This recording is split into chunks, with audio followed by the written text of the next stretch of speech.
Siang ini tema kita tentang bagaimana mendapatkan manfaat dari Al-Quran. Karunia Allah yang sangat besar yang Allah berikan kepada kita semua umat Islam hari ini adalah masih eksisnya Al-Quran, masih orisinilnya Al-Quran. Tidak ada tambahan, tidak ada pengurangan, tidak ada penggantian, tidak ada penyelewengan. Karena Allah yang menjaga Al-Quran. Dia bukan satu-satunya kitab suci yang Allah turunkan. Banyak sebelumnya. Ada Taurat, ada Injil, ada Zabur. Tapi Allah tidak berkenan menjaganya, kecuali hanya menjaga Al-Quran. Itulah kenapa Allah katakan inna nahnu nazzalna dzikra wa inna lahu lahafizun. Sesungguhnya kami, benar-benar kamilah yang telah menurunkannya, dan sesungguhnya kami, benar-benar kami pula yang akan menjaganya. Bapak Ibu yang mulia, ayat-ayat Al-Quran semuanya adalah mukjizat. Semuanya adalah hidayah. Semuanya adalah petunjuk. Sebagian generasi terdahulu membaca ayat-ayat Al-Quran berubah hidupnya. Kita tahu bahawa kebanyakan dari sahabat sebelum mereka menjadi Muslim, mereka adalah orang-orang kafir, musyrik. Tapi mendengar ayat Quran, maka terbuka hatinya, diberikan hidayah oleh Allah. Umar katakanlah radhiyallahu anhu, ketika mendengar bacaan Taha ma anzalna alaikal qur'ana litashqa. Taha, Allah yang tahu apa maksudnya. Kata Allah, kami tidak turunkan Quran ini untuk membuat hidupmu jadi sengsara. Jadi maknanya Quran bukan diturunkan untuk menyusahkan. Mafhumnya adalah untuk memudahkan, untuk melapangkan, untuk memberikan keberkahan, ketenangan dan kebahagiaan. Untuk itu Quran diturunkan. Akhirnya dia Muslim, beriman dengan Allah karena mendengar ayat itu. Ayat yang tadi kita bacakan di surah Al-Hadid, seorang begal yang sangat jago, luar biasa, terkenal di seantero kota. Orang ini akhirnya berubah menjadi seorang ulama besar terkenal di seluruh dunia. Namanya Fudail ibnu Iyad, tukang begal. Ayat ini menjadi sumber hidayahnya. Diceritakan dalam Syiar A'lamun Nubala, beliau adalah seorang yang luar biasa sangarnya sehingga semua orang takut sama dia. Suatu malam diceritakan, beliau punya hasrat untuk bertemu dengan seorang perempuan yang sangat dia cintai. Pintu tertutup, enggak ada celah masuk. Maka dia memanjat dinding rumah tersebut. Ketika dia memanjat dinding, dia mendengar ada seseorang mengaji dalam rumah itu. Dan dia membaca ayat ini. Alam ya'ni lilladzina amanu an takhsha'a qulubuhum li dzikrillahi wa ma nazala minal haqq. Belum datang jugakah waktunya bagi seorang yang beriman untuk tunduk hatinya mengingat Allah dan tunduk hatinya untuk mengikuti kebenaran Quran. Dia seperti berkeringat karena mendapat teguran dari ayat ini. Berpuluh-puluh tahun sudah jadi begal, lalu ingat ayat ini, sudah tiba-tiba saja dia turun, takut betul untuk melanjutkan keinginannya bertemu dengan seorang perempuan yang dia sukai itu. Dia mundur, lalu sebelum sampai di rumah, di malam hari itu dia tidur di pinggir jalan. Tempat di mana tempat itu dikenal sebagai wilayah dia. Ya, kalau preman, ini wilayahku, enggak ada orang yang boleh masuk. Ini saya yang ngurus, nggak boleh tukang parkir lain masuk. Orang tahu wilayah itu wilayah kekuasaan dia. Dia tidur lalu kemudian lewat satu rombongan. Sampai kemudian dia mendengar rombongan itu berdialog. Apakah kita akan lanjutkan perjalanan kita sementara wilayah ini adalah wilayah kekuasaan Fudail bin Iyad, atau kita tunggu sampai esok siang? Pagi hari sudah terang, sudah, berarti kita aman. Dia semakin terpojok dengan ungkapan ini. Kata dia, demi Allah, aku tidak punya alasan yang aku ketahui kenapa Allah kirimkan aku ke sini, kecuali Allah ingatkan aku betapa jahatnya aku sehingga orang-orang yang di jalan itu takut denganku.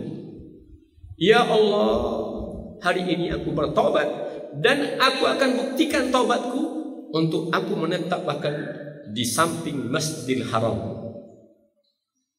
Jadilah dia dikenal sejak itu menjadi alim yang luar biasa dan ilmu hadis, dan orang abid yang luar biasa yang sangat tekun dalam beribadah.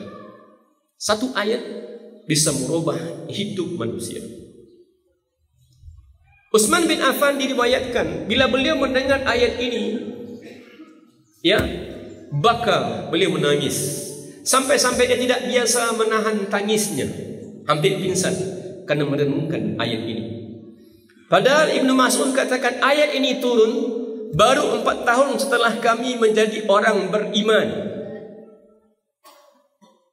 Allah sudah ingatkan, bukankah sudah datang atau belum datang jugakah saatnya bagi orang-orang beriman untuk menundukkan hatinya guna mengingat Allah, menundukkan hatinya untuk ikut kebenaran Quran. Jangan seperti orang-orang yang diberi kitab sebelumnya, Yahudi dan Nasrani. Fatala alaihimul amad, sehingga begitu panjang hidup mereka tidak berinteraksi dengan kitab sucinya. Ibnu Mas'ud katakan, kita baru 4 tahun jadi orang beriman, belum lama.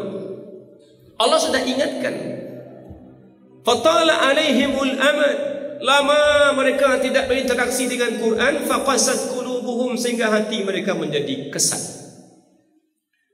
Wa katsirun minhum fasiqun, akhirnya kebanyakan mereka, kata Allah, menjadi orang-orang fasik, mengerti tapi tidak mengamalkannya, tahu tapi tidak mengerjakannya. Betapa banyak di antara orang Islam yang mengerti hukum Islam, peraturan Islam, ketetapan Islam, tapi tidak mau mengamalkannya. Fasik. Mirip dengan orang-orang yang Allah kritik dalam ayat itu, orang Yahudi dan orang Nasrani. Karena itu Pak Ibu yang mulia, Quran ini bisa memberikan warna baru dalam hidup kita kalau kita mengerti bagaimana caranya. Ibnu Qayyim katakan ketika menjelaskan tentang surat Qaf, surat 50 ayat 37, inna fi hada la dzikra, sungguh Quran ini adalah peringatan. Dia menjadi pelajaran, dia menjadi ilmu. Jika kita punya 3 hal dalam hati kita, dalam jiwa kita. Kalau kita tidak punya 3 hal ini, Quran ini enggak berbeda dengan buku cerita, dengan novel. Dia tidak mempengaruhi hidup kita. Tapi kalau kita punya 3 hal ini, satu ayat dari Al-Quran bisa merubah semua arah dan warna hidup kita. Man kana lahu qalbun, kata Allah, Quran ini akan berguna, bermanfaat bagi orang yang punya hati yang hidup, hati yang sehat. Kalau hati yang sakit, hati yang cacat, hati yang mati, itu enggak berguna bagi dia Quran. Sehingga orang-orang ini Allah katakan, innamal mu'minuna alladhina idza dzukirallahu wajilat qulubuhum wa idza tuliyat alaihim ayatuhu zadatuhum imana. Orang yang hatinya hidup, yang sehat, idza dzukirallah wajilat qulubuhum. Jadi mendengar nama Allah itu bergetar hatinya. Siapa di antara kita zaman sekarang ketika mendengar Allahu Akbar, Allahu Akbar, lalu hati kita bergetar? Siapa? Allah katakan itu orang yang benar-benar beriman, yang hatinya benar-benar hidup, yang sehat. Ketika mendengar kalimat Allah, wajilat qulubuhum, berdiri bulu kuduknya. Wa idza tuliyat alaihim ayatuhu zadatuhum imana. Bila ayat-ayat Allah dibacakan, bertambah imannya. Allah katakan dalam Quran, ya, orang-orang yang hatinya sehat, yang hidup, fa ammal ladzina amanu fazadatuhum imana. Adapun orang-orang yang beriman, ketika ayat-ayat Allah itu turun, imannya bertambah. Tapi orang-orang fasik, orang-orang kafir yang hatinya sakit dan mati itu, fazadatuhum rijsan, hanya tambah dosa, tambah durhaka. Siapa yang bisa mengambil manfaat dari Al-Quran ini? Orang yang hatinya hidup, yang hatinya sehat. Karena Quran menyebut ada hati yang sakit, ada hati yang mati, ada hati yang cacat, yang selamat, dan ia mendapatkan anugerah keberkahan Quran kalau hatinya hidup. Yang kedua, kata Ibnu Qayyim dalam ayat ini, au al-qasam'a, atau dia sengaja memperhatikannya, menggunakan telinganya sebaik-baiknya untuk mendengarkan Quran. Mendengar Quran ini beda dengan dengar suara apapun. Boleh kita nikmati sambil lewat, sambil jalan, sambil nyapu. Quran konsentrasikan pikiran kita. Makanya Quran menyebutkan, wa idza quri'al Qur'anu fastami'u lahu wa ansitu. Bila Quran dibacakan di hadapanmu, maka fa ansitu, fastami'u lahu, gunakan dengan cara seksama alat pendengaran. Gunakan dengan penuh perhatian. Jangan biasakan Quran hanya sekedar ya pembuka agenda, seremoni, acara dimulai dengan bacaan Quran. Qari naik, lalu dibawa orang kemudian bisi, ini bisi, ini bisi, sibuk dengan A, sibuk dengan B. Jangan. Fastami'u lahu, fokuskan pendengaran. Wa ansitu, dan tinggalkan semua aktivitas. Diam. Hanya untuk mendengar itu. La'allakum turhamun, agar kamu mendapatkan rahmatnya Al-Quran itu. Kalau enggak, ya enggak dapat.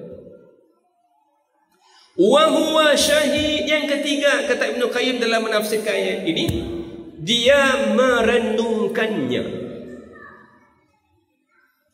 Jadi orang yang bisa mendapat manfaat dari Quran ini hanya orang yang punya hati yang sehat, hati yang hidup. Ya, ketika dia dengar Allah, ya, tagak bulu kuduk, bergetar hatinya. Ketika ayat-ayat Allah dibacakan, bertambah imannya. Dia gunakan telinganya ketika mendengarkan ayat-ayat Allah. Lalu dia merenungkan. Maka ada kritik oleh Allah kepada orang-orang yang tidak mau mentadabburi Quran. Afala yatadabbaruna al-Quran am ala qulubin aqfaluha. Kenapa kok kalian tidak mau renungkan Quran? Padahal Quran ini diturunkan bukan sekadar dibaca, kata Allah, liyadabbaru, agar mereka mau merenungkannya. Dia bukan sekadar dibaca, tapi juga liyadabbaru, agar mereka mau merenungkannya. Lalu kenapa manusia tidak punya cukup waktu untuk merenungkan Quran? Am ala qulubin aqfaluha, atau karena hati mereka yang telah mati, yang sudah mati, yang terkunci. Jadi Pak Ibu yang mulia, umat-umat lain tidak punya hal yang dia bisa menjamin kehidupannya. Kita masih punya. Umat-umat lain tidak punya kitab suci. Walau kitab suci namanya, tapi sudah enggak suci. Ditambah, dikurangi, dirubah, dikurangi, diselewengkan. Kita suci karena dijaga oleh Zat yang maha suci. Maka bagaimana agar hati kita ini tetap sehat, agar dia hidup? Ulama kita mengatakan tidak ada makanan yang lebih cocok bagi hati melainkan keimanan dan kesolehan. Solat itu makanannya hati, makanannya jiwa. Jangan sampai ini fisik kita ini sehat, bugar, tapi jiwa kita ringkih. Kebalik. Ringkih. Muda tapi tak berdaya. Apanya? Jiwanya. Tapi fisik kuat sekali. Puasa itu makanannya jiwa. Tahajud salatnya jiwa. Infak sedekah, ya, berzikir itu makanannya jiwa.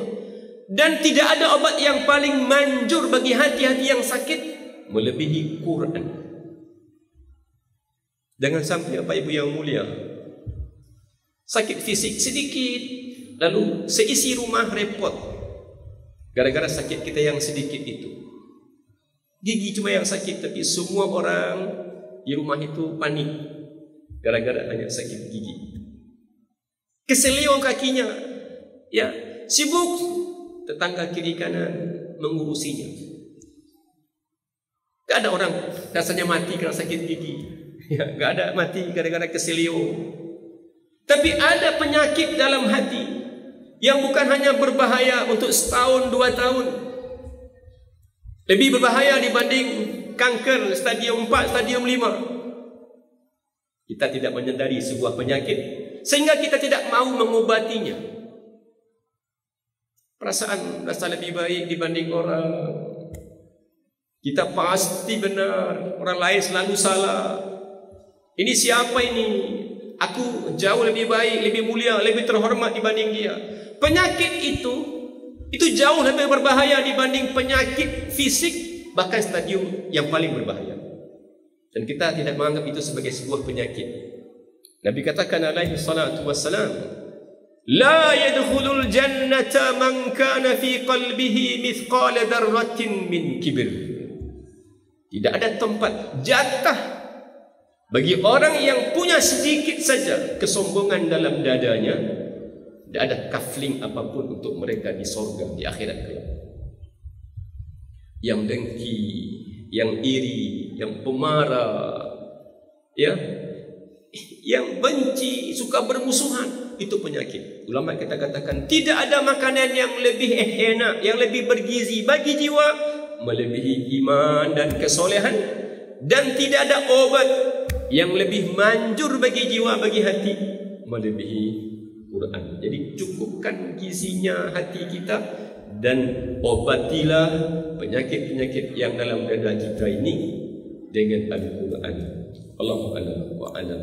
Assalamualaikum warahmatullahi wabarakatuh.